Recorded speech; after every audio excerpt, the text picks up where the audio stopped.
Hello everyone, it's me SkingloNafro and welcome back to my YouTube channel. Today I wanted to talk about the death of Mohamud Hassan. I believe I'm pronouncing it right. If I'm not, please put it down below in the comments. I do apologize. However, he was on the 8th of January. He went into police custody. I believe he got arrested. He was put into police custody, and after he was released, he basically passed away, and now not a lot of people are talking about this. And there's basically no answers as to what has happened. So I'm gonna kind of go into basically the full situation and my thoughts on it.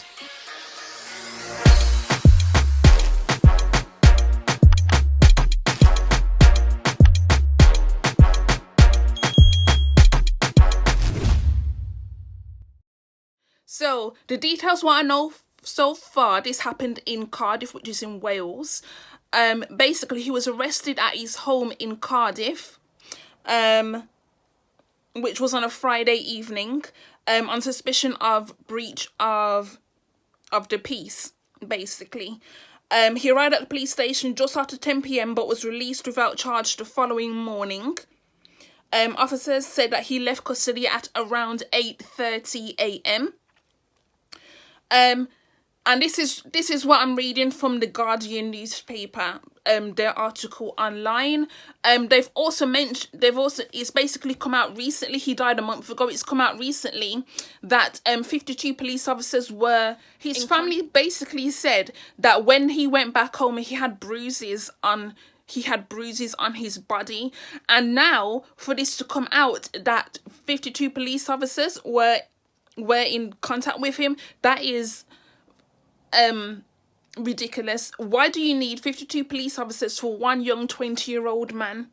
52 police officers for one man. That is excessive. Now the police have said that they've conducted their own post-mortem examination and they have found no injuries or such that would have caused him to pass away. However, his family have they're paying for private post-mortem. This is what happens when families are not are not satisfied with the conclusion of a post-mortem that is being done by the police or whatever. So they then have to pay for their own private post-mortem to be conducted in order for, you know, information to be found out. Because I'm sorry, but I'm going to be completely honest. I probably shouldn't, but I'm going to be completely honest, because sometimes police officers will lie like a dog. They will lie because it does not make any sense. The fact that this man has passed away and they're trying to say that there was no injury or there was no excessive force. But yet, why did you need 52 police officers to come in contact with one man if there was no excessive force? Do you think out of all of those police officers, not one of them, not one, wasn't violent? And now he is of Somali heritage, but okay, let's just keep it 100. I'm gonna say he's black, and you know how they treat black people in this country. You know, he is not even the first black person in this country to have passed away in police custody. Okay, Smiley culture. If you don't know about Smiley culture, I'm going to tell you his story briefly. Now, Smiley culture was born in London to parents to a Jamaican father and a Guyanese mother. His birth name is David Victor Emmanuel. Basically, if I'm just scrolling down to his arrest and his death, so it says, after being arrested in July 2010, he was charged with conspiracy to supply cocaine, and on the 28th of September, he appeared at Croydon Magistrates Court in London. His trial was due to begin on the 21st of March 2011. So it says, on the 15th of March 2011, Emmanuel died from a self-inflicted stab wound. This is what they said. Self-inflicted stab wound. However, listen to the rest of what I'm going to tell you and see if you think this makes sense. While the police were searching his house on Hilbury Road, Wallingham, Surrey, his death came an hour and a half after officers arrived with a search warrant relating to the import of Class A drugs into the UK. A post-mortem examination revealed he had died from a single stab wound to the heart. He is survived by his mother, son, daughter, sister, and 3 brothers. His death was investigated by the Independent Police Complaints Commission in their final report, which at the request of the coroner was neither made public nor made available to Manuel's family. The IPCC concluded that there was no evidence justifying the pressing of criminal charges against any of the 4 officers present at the house during the raid. In the IPCC statement following the inquest, which returned a verdict of suicide, it was stated that there was neither criminal conduct by officers nor individual failings by officers that may amount to misconduct. Nonetheless, the report also pointed out flaws in the police raid and called out the Metropolitan Police Service to improve the planning and execution of the drug seizures. However, Emmanuel's family raised concerns about the investigation, claiming that the IPCC had let them down and that many unanswered questions remained. That is just a brief thing about what happened to him. However, it's not making any sense. As I said, it's not making any sense because, first of all, you mean to tell me that there was 4 or more police officers in his house at the time he died, allegedly committed suicide, and, or should I say, take his own life? Because I know how funny YouTube is and I don't want my video to get taken down. But he allegedly took his own life while there was police officers in the house. And he was able to get a knife while there was police officers in that house. I'm not buying it. I am sorry, I'm not buying it at all. And it's exactly why I'm not also buying this nonsense with Mohamud's case either. I'm not buying it. You're telling me that you conducted a post-mortem examination and you have stated that there was no injuries found on his body and there was no evidence of an illness that could have caused his death either. But yet you also found out now that he was in contact with 52 police officers, which doesn't even make any sense at all. Why did there need to be 52 police officers in contact with this one young man? Why? And this is what I'm saying. This country is full of shit. Now, smiley culture is only one example of another black man who has died in police custody or has died in their own home while police were present. Now, I'm not going to talk about other incidents because if I do, I will be here all day. I will be here literally all day because this is the thing. People say that Britain is not racist, but when you look up how many people have died in police custody, it is a madness. And I'm absolutely disgusted in the fact that it's been a month since Mohamud died in his house after he was in police custody the night before, and they're trying to say that, oh, nothing happened, the police haven't got nothing to do with what it is. But as far as we know, prior to him being arrested at his house for breach of the peace, he was a healthy, young, fit man. And now, all of a sudden, he's dropped down dead.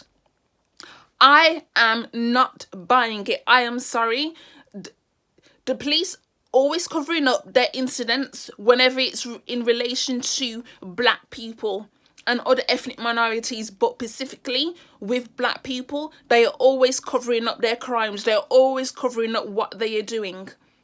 And the fact that they've had this... the fact that they have had this mortem done and trying to claim that there was nothing found, I am not buying it.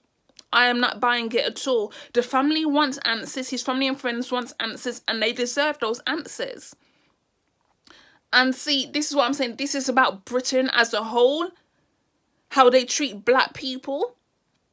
Even if a person has committed a crime, it still does not mean that excessive force is needed, because you're using excessive force for black people whether they committed a crime or not, but you don't use excessive force for white people.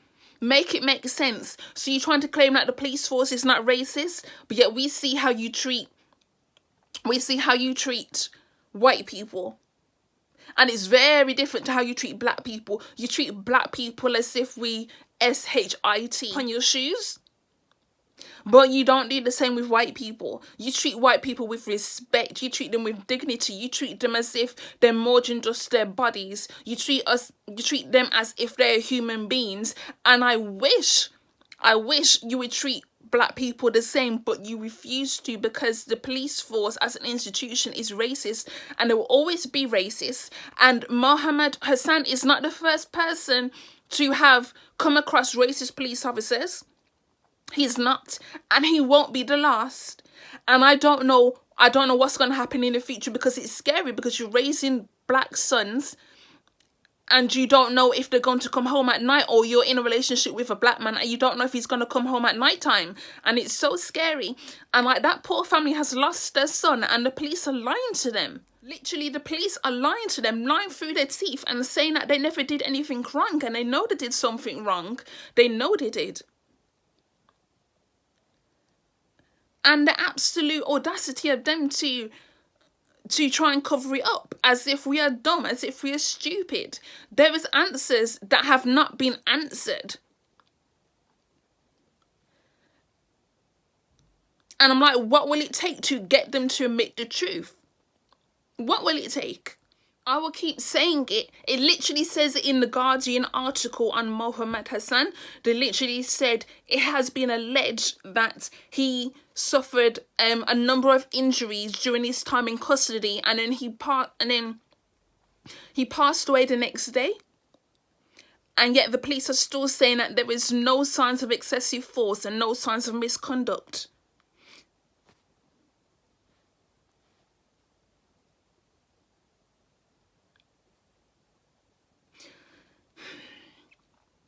Living in Britain is hell. I'm going to be honest. Living in Britain is literally hell. Like, people don't understand the way they cover up their crimes, the way they cover up the racism, the way they cover up their bigotry. It's literally hell. And I keep telling people, stop coming here. It's not a utopia.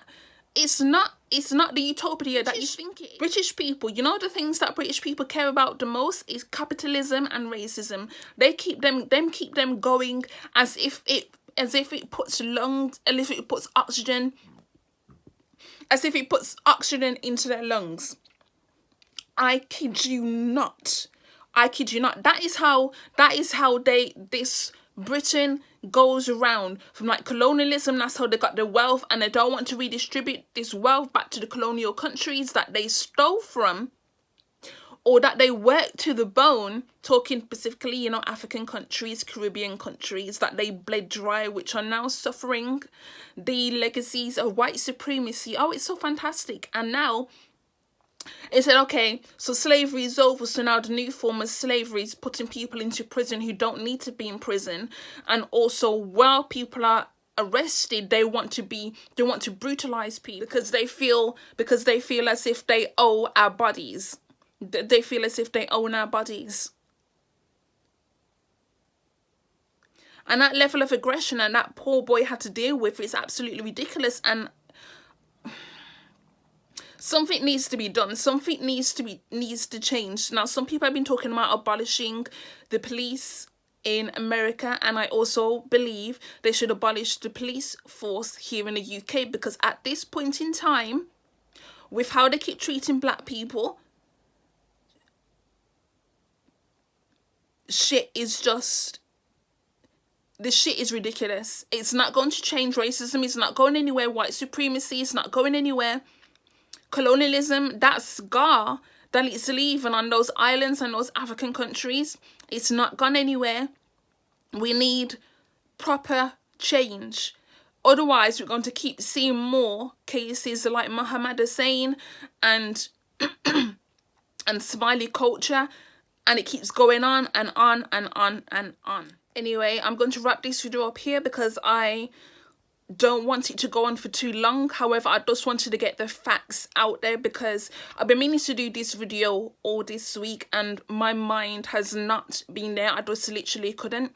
But today, my energy is right, so I'm able to do this video because you know how I am on this channel. I will always speak about racism. That is my primary reason for this YouTube channel, to talk about racism, to talk about white supremacy, to talk about black culture, to talk about Caribbean culture. That is my mission, my goal for this channel. So yes, so rest in peace to Mohamud Hassan. I hope that justice will be done. However, I may be being a bit too optimistic because I know how this country is. However, I'm hoping that with the amount of people who will talk about it, that eventually something will be done to change what is going on, because it can't keep continuing on. It can't. So don't forget to like, comment and subscribe. Please let me know your thoughts down below, and I shall in the description box post the link to this Guardian article, and I shall also post some more articles about other black people who have died in police custody here in the UK, just to let you know the levels of what is going on. Okay, I'm gone. Bye.